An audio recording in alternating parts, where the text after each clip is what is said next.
Welcome back to another great episode of Comedians in Bed. And as always, I like to give an introduction for our guest before we get started, man. She's a Georgia peach.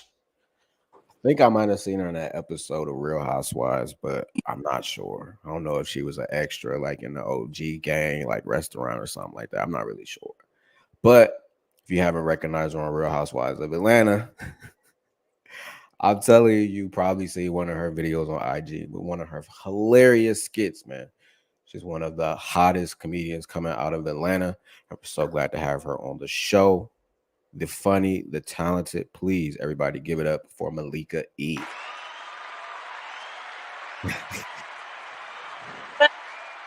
What's going on? How you feeling? I'm feeling good, feeling great. That's good. What's the weather like down there in Georgia right now? Weird. Right now we are warm. I got shorts on. Yeah.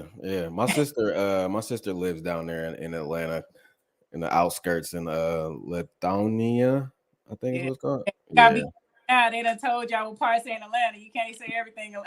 Yeah. Not especially living there. That's like an hour away. Yeah, well, Lithonia's not too far from me. So yeah, that's that. I still call that. If you from Atlanta, we know that's Lithonia. But from the out, everybody on the outside, that's Atlanta. Yeah. Have you ever climbed a little stone mountain? Yeah, man. I stopped going there. It's a little racist ass mountain, but yeah. Right. I used to do it for exercise. So, go up the mountain, go around the mountain, but Yeah, I we like did. We did it when I was down there, and when I got to the top, I was listening to SZA "Good Days," and I that. like finally understood the song, and I was like, "Oh, this is It's a heaven." beautiful. Like when you get up there after you done got up to that last part, you gotta hold on to the pole. I know you Yeah, know them lungs be burning.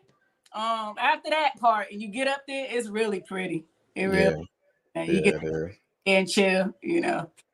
But it is racist, as you said. I didn't know they had the leader of the. I think he founded the KKK. Like Yeah, pitched in there. Stone Mountain is where they started it. So Yeah. that's they spot. When we were younger, we knew not to be around that park at night. Like, Oh yeah, because when we was driving around there, I was like, yeah, this is I know like Georgia was like this. I didn't know Georgia was basically like a big forest. That I didn't know. oh yeah, oh yeah. I mean, I tell everybody there's Georgia and then there's Atlanta. So you got to understand those are two different spots. You go just a few minutes outside of Atlanta and you in a whole nother world. And they'll let you know how they feel about you. You'll feel it. Yeah. Don't Yeah. hide it. And it ain't nothing but forest. It ain't nothing but forest. So So I'm from Columbus, Ohio. Nobody knows where that's at. But like since Atlanta is on the map and everything, how like does it feel to like be and live in Atlanta?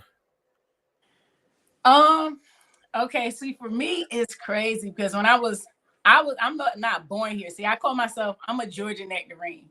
I'm not a peach because I wasn't born here.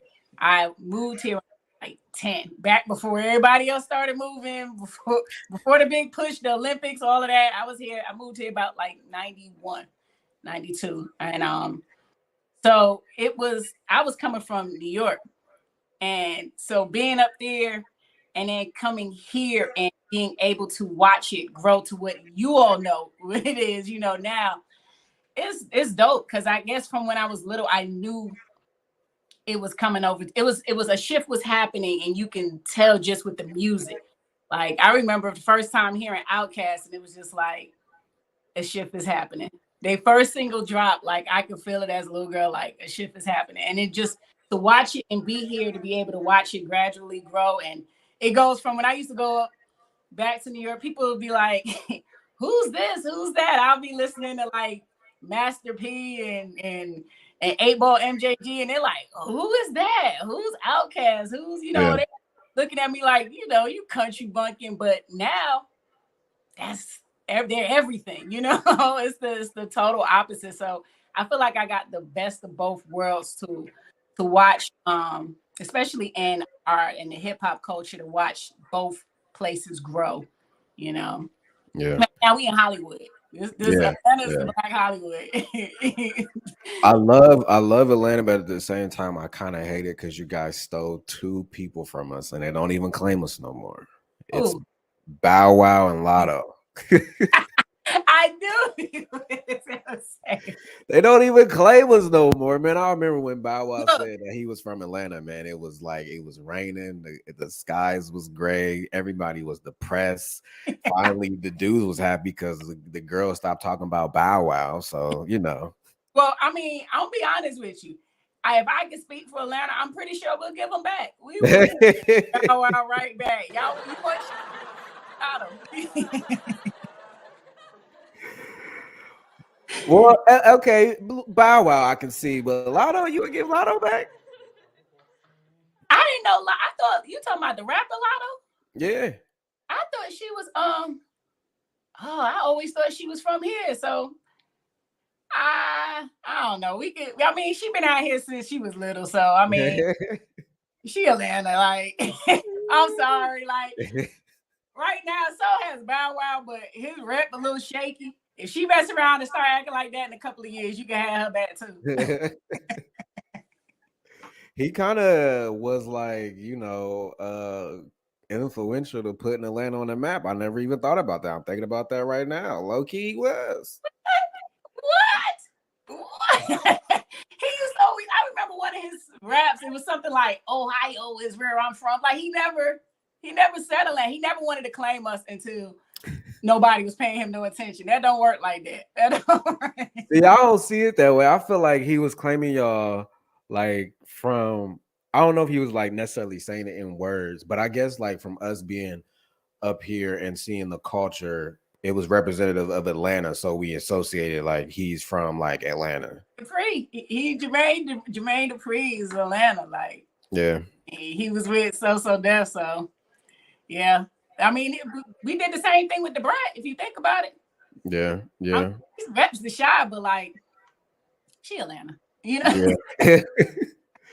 The last time I was down there, I went to Cascades for the first time, and I was smart. I went like on a random like 11 a.m. I mean, I can I was skate, but I can't curl. so because yeah, you I want to catch that on a weekend, especially a Sunday night. Like you gotta know how to skate on a Sunday night. So like up here, we got walls. Like y'all only got like one wall. Y'all don't got no walls. People are sliding in. Like that's just different than how we skate up here. You better know what you're doing. You gotta know what you're doing. Like y'all saw ATL. Like don't play with us. That's what we do. Man, I'm not comfortable to like take the stopper off yet, but I do want to learn how to pearl. But like, I'm over 30 now, so recovery ain't the same. Ain't the same. Like the falls ain't the same. I mean, I ain't the best skater. I know how to make it look good, but I ain't doing no tricks and nothing out there myself. And I want to go backwards, but I understand where I'm at in my life right now. I can't skate backwards for nothing. Like recently here lately, I don't know if it's because I gained more weight. Like I just drift back, and so I just kind of like go with the flow. Back there, you got that jump back there. You go with the flow, man. Yeah, my sister used to work at a skate ring, and then that's how I learned to skate. She would take me with her, and then my first job was at a skate ring. So skating ring definitely got like a special place in my heart. Yeah. I heard Midwest, y'all know how to skate up there though. Yeah. You know what I'm saying? From my understanding, Midwest, they know how to skate up there. Yeah. Got their own style and stuff. Like I said, I know how to skate to not fall, do a little smooth, little to the side, but oh man. Yeah, man. So you are you came up with Sneaker Chick Productions. Like, how did you come up with the name? How did you come up with the idea, and why start this company? So Sneaker Chick Productions. Well, I'm a sneakerhead. I have always been all my life. So that I actually, when I first came up with that name, it was years before I even thought about entering the comedy. It was really supposed to be me doing music production. Like, honestly, that's where it initially came from. And I kept saying, I'm going to have some type of form of production company. It's going to be Sneaker Chick. And I used to write it all over the place. Sneaker Chick Production, Sneaker Chick Production. Well, after getting into comedy, I started taking it serious. After probably like my second show I produced, I had one of the club owners. He was like, "So you got an LLC?" I was like, "Nah." And he's like, "Why not?" And he was like, when we give you your money, this is what you need to put it into. So he was like, "You need to do that like today." And that day I was like, Sneaker Chick Productions. And so I just, it just took off from there. I was like, okay, there was a reason.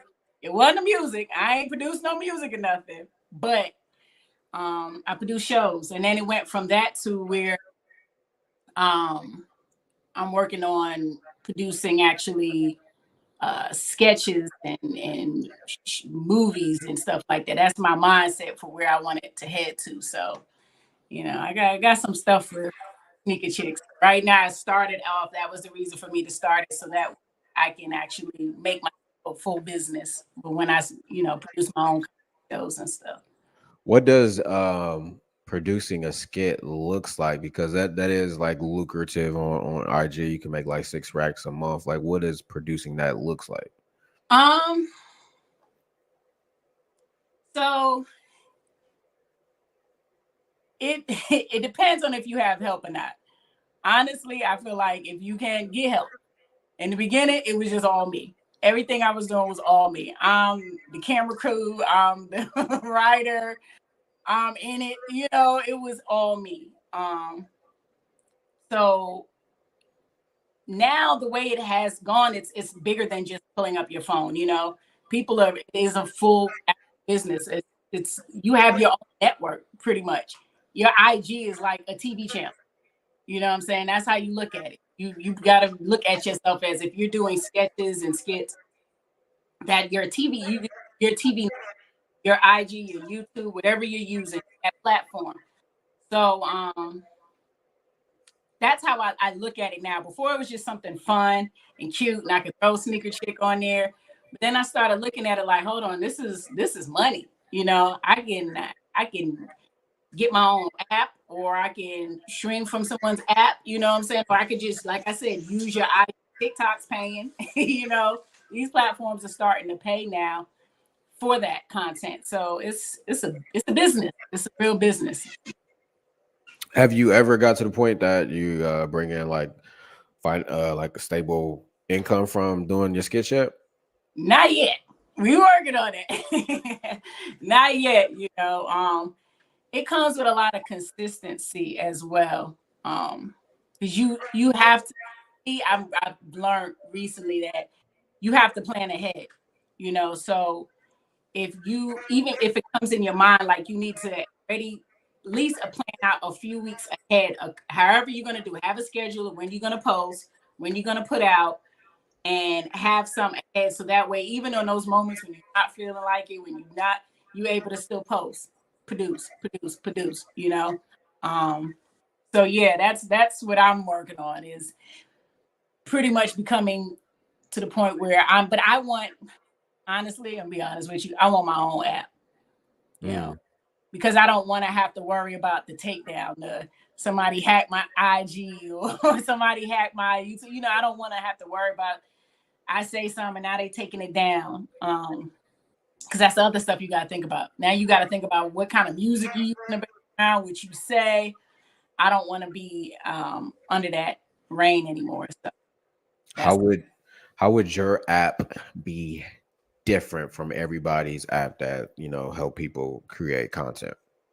So my app would be more like a network. I want all different types of shows. It does not just comedy.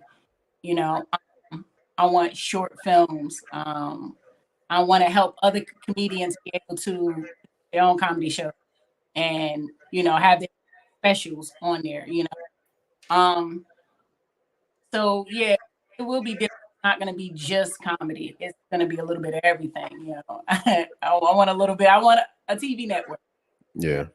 How did you come up with like these characters that you do on your skits? Like we got Granny E, Little Me. Like, how did you come up with this? They're all in here. So Granny E is like how I would feel like I would see myself as I get older, and some of the older people I grew up around that was like hella funny to me, I take a little bit from them. So that's how that came about. Um, Little ME, to be honest with you, was probably the first because I worked with the school system dealing with children. I just was like, there was these things I hear and see. And so me trying to find a way to show parents, the way their kids tell all their business without them knowing, and it's just being innocent. They're not trying to, but they're telling it. So she came out with, and the school bus driver was just off of the reactions of little Emmy. I started doing the skits with little Emmy and just my reactions as the school bus driver. And then I decided to make her a full-on character as well. But yeah, this little Emmy is like a little piece of me when I was little, the little talkative part of me, the little innocent part, as well as many other little kids that I have come across that just say, Yeah.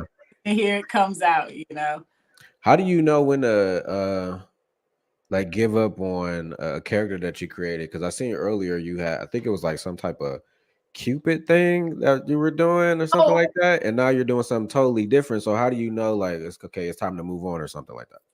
so with that, I was doing it off of holiday based. Honestly, you probably see Cupid he pop back up, once Valentine comes back around. Uh, what is it? Wicked E. She was the Wicked Witch. She was supposed to make an appearance, but October kind of got hectic with me setting up that my Malika E experience show that she kind of messed around and missed her time. So that's how she, I based some of those characters on the holidays or whatever is relevant at that time. Yeah, yeah. Okay, I see that. I get that. Hold on. Okay. I'm like, I done did something. All right. I really want to talk about this one woman comedy show that like you do. Because that I don't like what kind of money you making? Because that was that screen was like legit. Like that was something that could be like on a streaming service like today. Like, how did you Oh, it's come just up with that? stay tuned. But yeah, so with that, that place actually reached out to me um for something totally different. And so I was ready to kind of do a comedy special, but I wanted it different, because I have so many different ideas and I'm not just like a stand-up comedian, That's why I like to say just comedian. And then I'm just really a more of an entertainer. I understand why Cedric the Entertainer calls himself that because there's so many different branches to me. But with this, it came about like, my birthday's coming up. What can I do to make this special different, And I was like, everybody does the regular comedy show where they go up there, talk for about, do their comedy specials for maybe anywhere from 20 to 45 minutes. They have other comedians come up. I said, now I'm gonna make this birthday and this show all about me. I'm gonna bring these characters to life. This is not something that is just done. People do have characters, but to have 3 characters, so it was them. I had those 3, including myself, also perform. So it was really 4. You got 4. To produce that was it was a lot of time, because I also had videos in between. I had to use that screen you saw back there. So while I was changing to the next character, I had videos for them. And was this like skits of the next character that was coming up? More so like explanation of giving them more insight of who I am. Okay, okay. And kind of you can understand how that character, it was like bringing up the character and giving you an understanding of how me and this character kind of, mesh, Mhm. So and it was quick, or while that's playing, I'm like, oh, gotta change, and it was improv.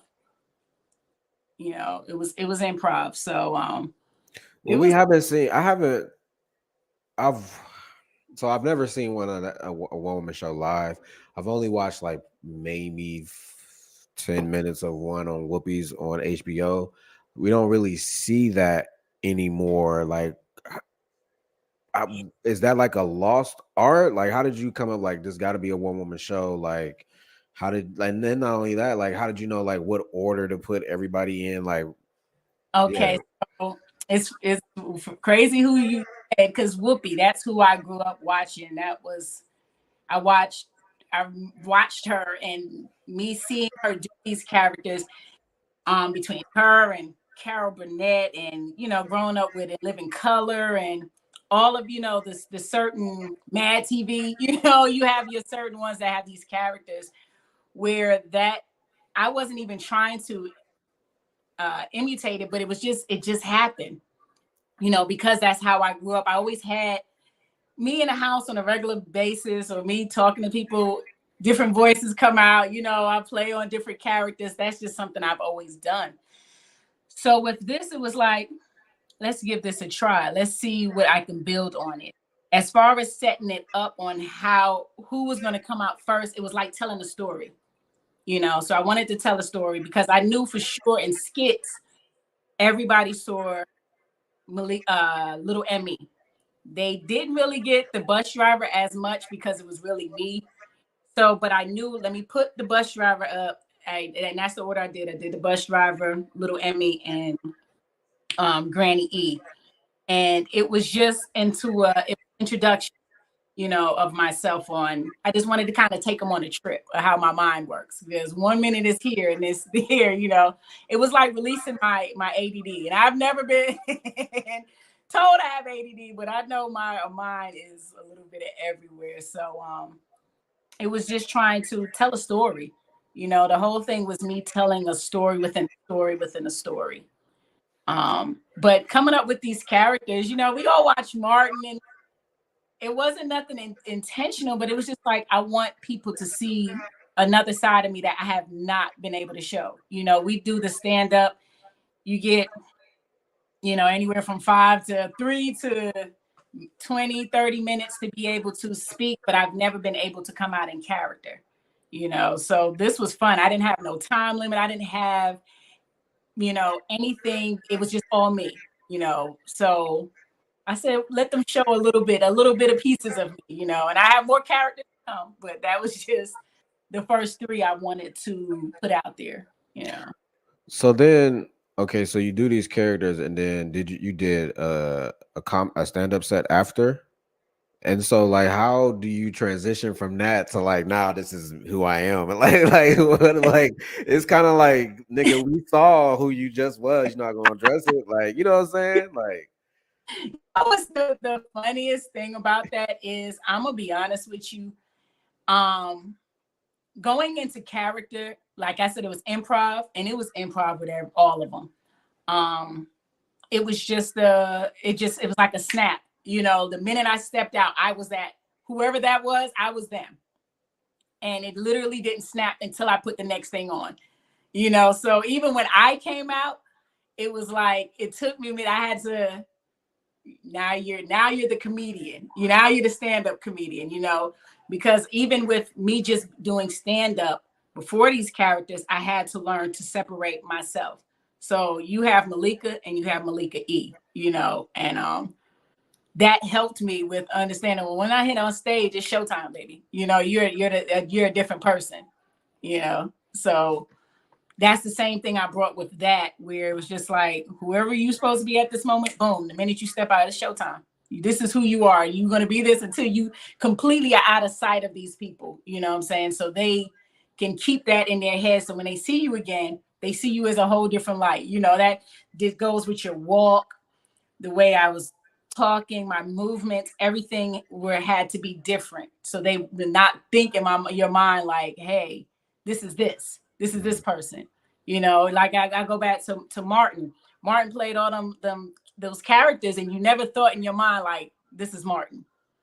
It never occurred, like, even when you still watch it years and years later, you're still like, that's Shanae, that's the police officer. You have your characters, you don't look at them as that. Even the voice is different. So it was the same thing with that, but it was different for me because it was the first time. And not only was that I was recording, it was live recording, So it was I can't explain. It was like being in it was like just I was there and I performed, but I was not there. It was like an out of body experience at one point where I can see the reaction of people. It was just like, wow, this is cool because I'm Right. here, but I'm not here. This is somebody else that's taking over and is performing right now. How did you market this? Because we don't really see too many one woman shows, and we really don't see black women do it. So it probably a lot of black people probably don't know about, especially this generation. So did you market it as a one woman show or like a comedy show or just like the Mika E like whole I aura?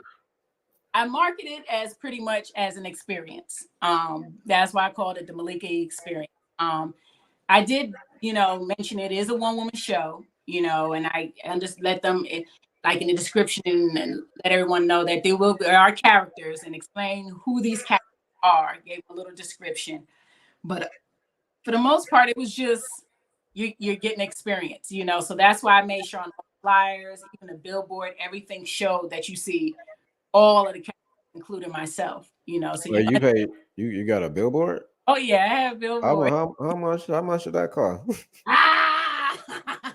I really do want to know because like I'll be thinking like, okay, these IG can only go so far. Like, you know what I'm Look, saying? Like, you gotta invest. look. When I was little, I used to always want to be. I could see myself on a billboard. And coming into Atlanta, you saw the So Deaf billboard. That's what you saw. You knew you was in Atlanta when you saw that big old afro. Um, so when I was little, I used to be like, I'm gonna be on the billboard. I'm gonna have my own bill. I'm gonna have a billboard. So when it came time, it was like, ooh, but it really isn't as pricey as everyone would like to think. Um, because they have some that with the digital, they kind of go by how many times they put your stuff up. And you control that. You can control how much you want to spend, Hmm. with the digital boards versus the full, that's a little bit more pricier, but the digital boards, you can kind of control how much you want to spend. Hmm. So if you got a budget of like 50, $100, then they're gonna give you 50, $100 worth, you know. Okay, I'm gonna put my OnlyFans on there then. That's a Why nice not? one. Oh, A billboard, man. Okay, that's what's up. That's what's up. So like, all right. So I never been. So like, is it like, do you have a host, or did you start off with the video, or did you just come straight out with a character? Like, I can't wait till y'all see this. So I didn't have with a host that would bring out each character, but I did a digital, let's say a digital host. I had that digital host start the show off, okay, like a little character, uh, okay. kind of like a little that I used on the screen to start the show off. And then once it started, it was just the video would come up and I would go change. So it is a one woman show, but obviously you need people's help. So like, how did people help you, and was it hard to like trust them with your project? So for the most part, I had it's a brand, it's Charisma, that you follow her, it's Charisma. Charisma helped me with my flyers, my branding, as far as putting any flyers that you might have saw, that's who did them. And she would pretty much ask me, and once I gave her an understanding of what I wanted, it was just like boom, it was perfect. So all my digital flyers, even for the show, like the banners in the back, like I don't know if you saw the Martin one. Yeah, I had a Yeah, video. yeah. She did all of that. She kind of understood the assignment. So for the most part, that was it. Besides my videographers that I had, Mark Foursquare, they're the ones that recorded the whole special for me. And my photographer that I had there, oh, I feel bad, I can't remember, Anissa. But yeah, she did my photos there. But for the most part, I did have my photo shoots. I had another photographer, my friend Fern. she did all my photos for the characters in order for you all to see who's coming up and for me to do the videos. You know, her and Charisma did my recordings for me. So they were just trying to, they honestly, everybody would just say, what did you want? And besides that, it was easy. Like I said, I improved my videos that I put up. That was me. You know, I produced those. My digital host, I did that. I created it and did the voiceover, did the writing for that. So it really was kind of like a one-woman show for the most part. But it's not hard to ask for help for me now. I used to want like everything got to be all me. Because it wasn't so much as I wanted all the credit, but it was just hard to ask somebody for help because everybody's trying to get it, you know, and you don't know who's willing to help or not. But I have built such a team around me. And I can't even say I built the team. God has put a team around me that has everything I need. You know, I can actually speak to these people and everybody's willing to work. Like, let's go, let's figure it out. Let's get this done. You know, no matter the price of what, we're going to get this figured out. Just tell me exactly how, and we'll work on it until you get it exactly how you want it. You know, so I appreciate that. Yeah. So how, what'd you say? You got to have a team. Yeah, you do for sure. How did you was the no, that's not what I meant to ask you. This is what I meant to ask you. Would you like, do you desire to like be on a sketch show? Like a Saturday Night Live or like a Mad TV type stuff? You know, it's funny you said that because I was watching SNL with Keke Palmer on this week, past weekend, and I was like, I never desired to be on there, to be honest with you. Maybe Mad TV back in the day, you know, I was little in living color, but for the most part, I always wanted my own. You know, I want to see Dave Chappelle. I'm like, I want my own. Yeah. So I guess in my mindset, I never thought about so much, and I will not turn it down. So if they watching this, I will. I am not turning down. Y'all can reach out to me. But at the same time, I never thought about it really until this past weekend. It was like, I could probably rock on SNL, you know. And then they had the what was it, the all Black woman sketch show on HBO? I'll watch it. Yeah, I'll watch it. That was probably, honestly, they were probably the first ones. And I ain't gonna lie to you, I try to figure out how to get on that. They were probably, so I was like, yeah, I want to do this. You know, I'm like, Issa, somebody get me in contact with these women. Because where they were looking for women, somebody to pick up this idea and to roll with it. And so they didn't, you know, I guess they didn't have, I don't know if they had a lot of people come out, but I'm like, y'all should have put the word out, man. Let me get on season 2 or 3 or whatever it is. So. I mean, you in Atlanta, Tyler Perry with BET Plus. Ain't that always Black people's thing? Tyler Perry, like it's just. You know how many times I hear that? And it's funny because as much as I talk about Tyler Perry and them wigs, they call me up. I'll throw in you see me with yeah, y'all can talk about me or you won't. Medea, like Granny E go to a barbecue. I don't care. That'll be that's like the Black version of selling out, like to make it. I came to this point of my life, y'all. I got this Tyler Perry wig on, you know. I sure is shooking it job. Who is your oh man?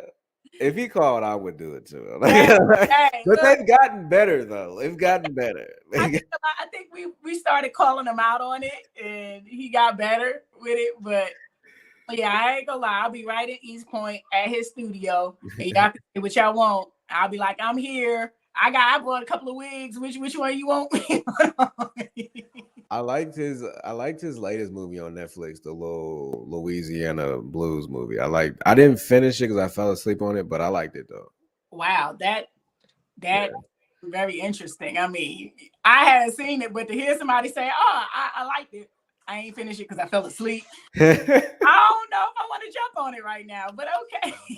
Because my sister was like, she was in town from Atlanta like about a week ago, and she was like, "You want to watch a movie?" I'm like, "We both just smoked, and it's 11." I was like, "I don't really see you staying up for it, but if that's what you want to do, let's do it." So, sure enough, about an hour and a half afterwards, we was out, and I was just.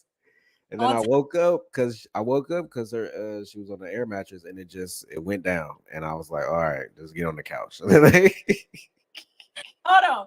So not only did you fall asleep, you was high and laid in the air mattress. I don't know if I want to see this movie, man. I don't know if I want to see this movie. Oh man. Heard of a movie deflate an air mattress. I'm good. Put the damn air mattress to sleep. That's a damn. I'm good, man. I'm hella late, but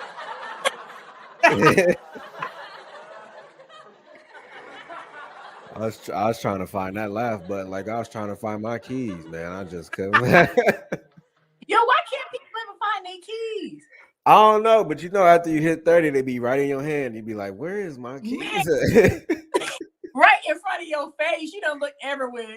That's why I'm always late to mics, man. Because I be trying to find my keys or my AirPods. Like it's same keys and my AirPods. I've learned to put my wallet in the exact same spot.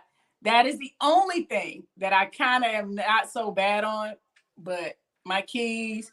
I'm always looking for my AirPods. Then I got to come back in the house because I don't forgot my water. It's always something. Man, I forgot the little stand, the little holder for my tripod. I was like, dang, I got to go back. Now you got to go back. It's always something. It's so bad. My kids be like, would you come back for? Like, they know that door is going to open again. I'll be like, dang. It's bad, man. I'll be late to work and every day is because of valid reason. Either I needed to make me some coffee or I couldn't find my key. I literally like just bought a wallet that is like steel and like got a clip on it. Like, and I can only put my debit cards in it so I don't lose it.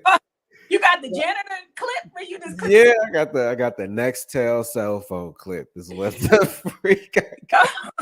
Have you seen the AirTag wallet? Nah.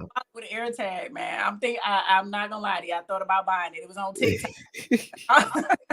I don't know the how sponsored videos. Huh? The sponsored videos. That's where you saw it on TikTok. Yeah. The sponsored videos. I might not get it till next year. Like the end of next year, but when it comes, I'm gonna know where my wallet is. The only time I did lose my wallet ever in life was when I had like a chain attached to it when I was a kid with the Velcro strap. Oh man. All right, listen, I've been trying to remind myself to ask this question. We've been having a good time. Who was your favorite character on Mad TV? Because I love Mad TV. I think it was better than SNL. Like, who was your favorite character on Mad TV? Or like favorite actor? I mean, like, character and actor. Yeah. Okay. Now I don't know the names now. I don't know the names, but you remember the little Asian lady with the little bob? Oh my gosh, she was so annoying. Funny. The little Asian lady got me every single time. It never failed, man. It never failed.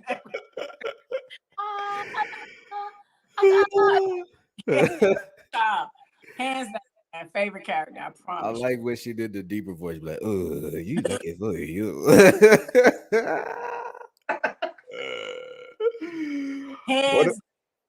One of my favorite ones was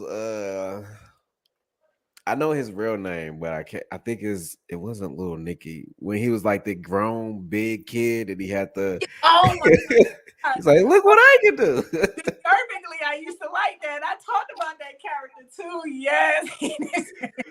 The mom would be coddling him and big grown. Baby go poo poo. Yeah. Yeah. Okay. But my favorite actor on there, that's how like Aries Spears, like I don't say like out loud he my favorite comedian, but like Hold on. Hold him now. Hold on.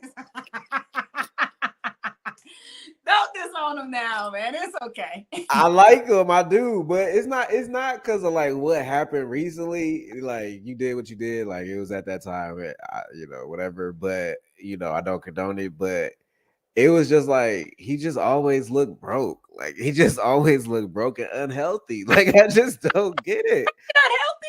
Yes, like I'm like, dude, what is wrong? Like he Always always looked like he on the verge of killing himself. Like I just be like, dog, what's going on? Like an angry spirit to me. He always seems like he just upset. Like it didn't go the way he thought it should have went. yes. Like he don't even try to disguise. Like I'm like, act like you okay.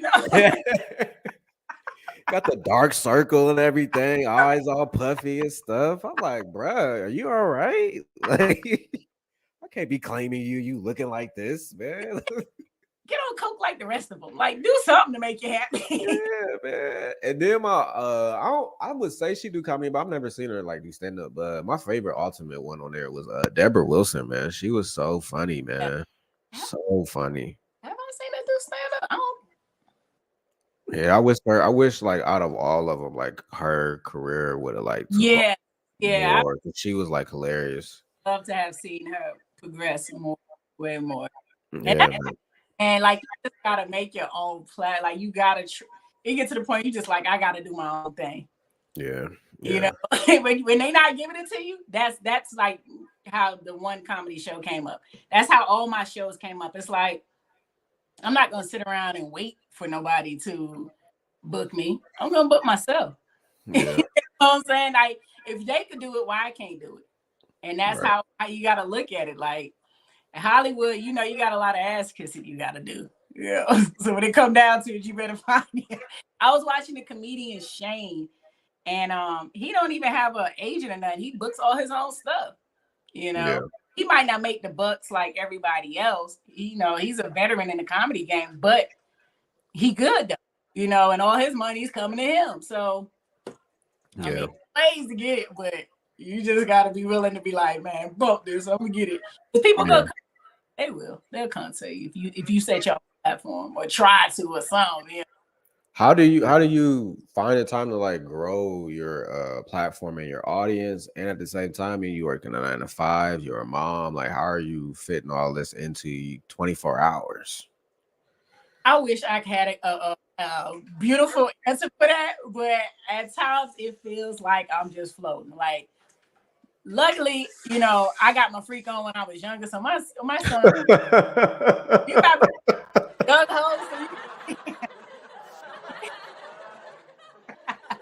What? most of everybody want to wait and they be old hoes. I was a young one, so I wasn't old, but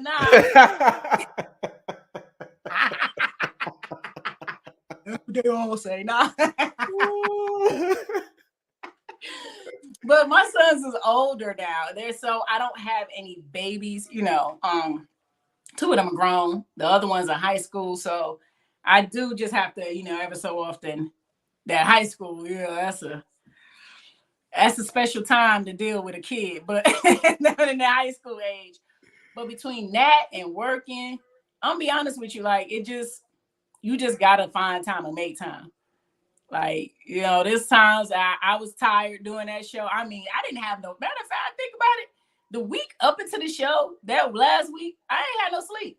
Like when I performed, nobody knew it, but I hadn't slept 8 hours. I might have had that whole week, maybe 5 hours of sleep. Like between producing and trying to and then you have to make sure certain things is the right size, the right format.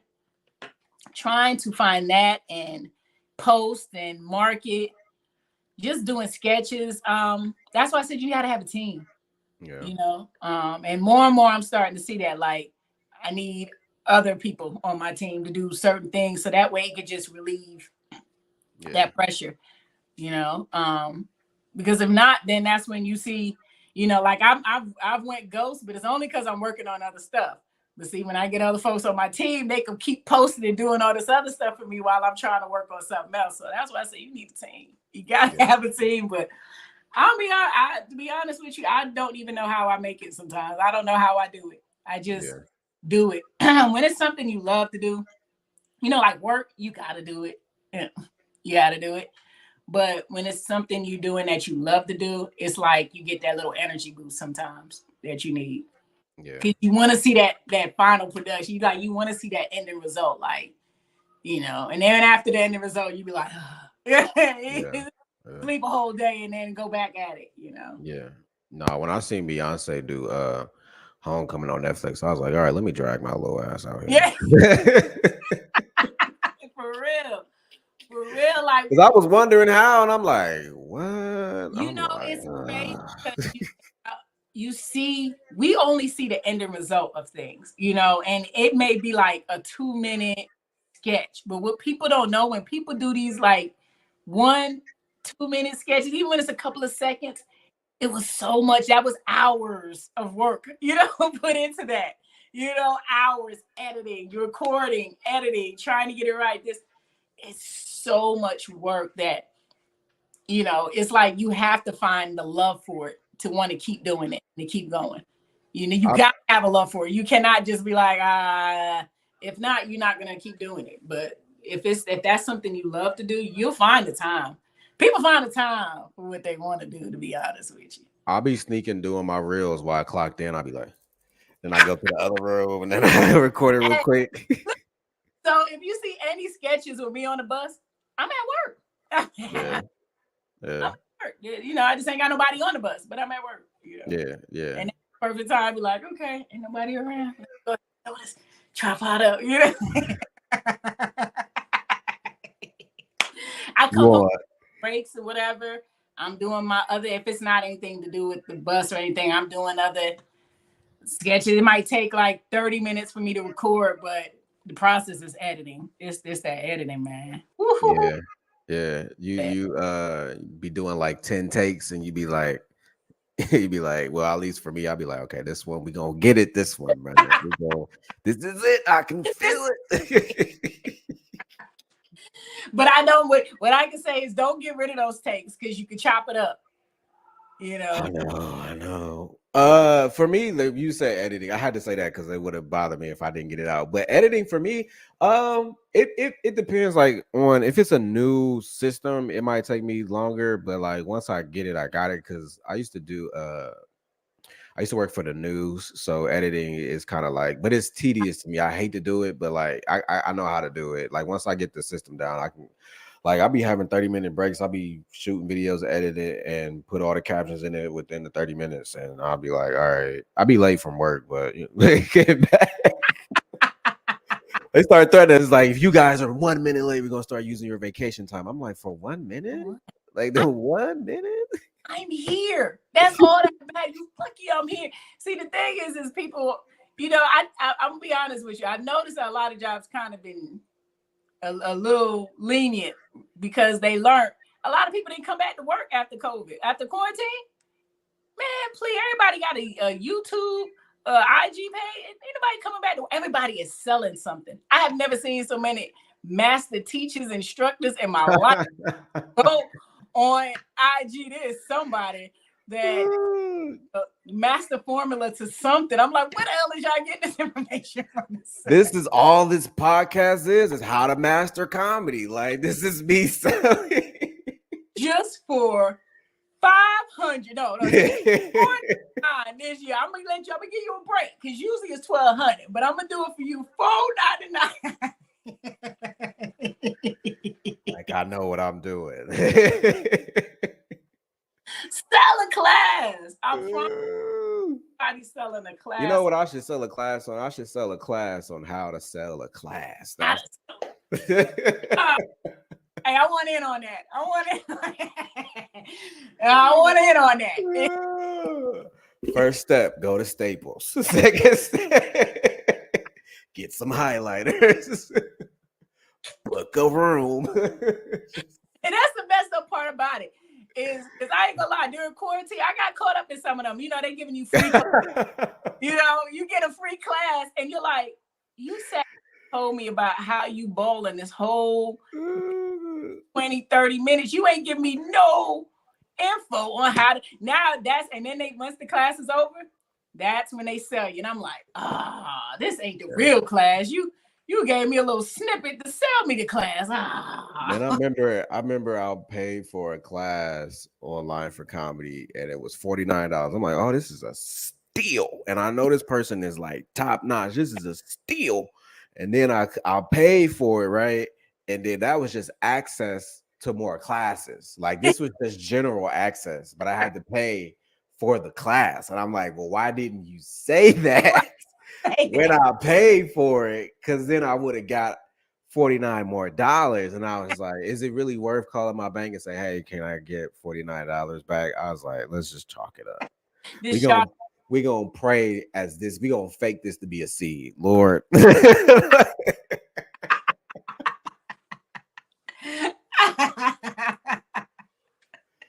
are my stories. Online class too?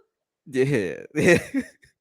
Damn, boy. They get you, man. I'm like, I could have created this link tree and said, hey, this. And that's the thing. You be looking like, I could have did this.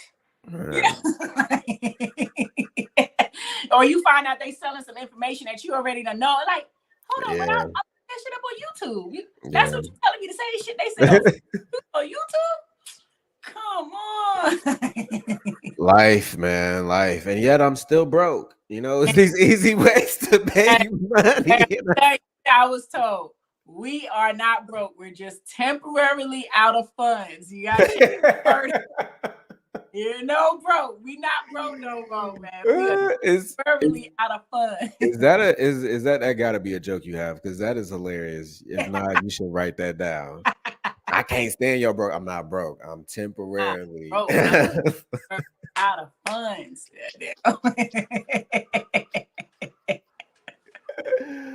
Oh man, listen, man, I had a good time, man. I really did. It's like, I'm not gonna lie, it's probably one of my favorite ones that I recorded, man. It really was.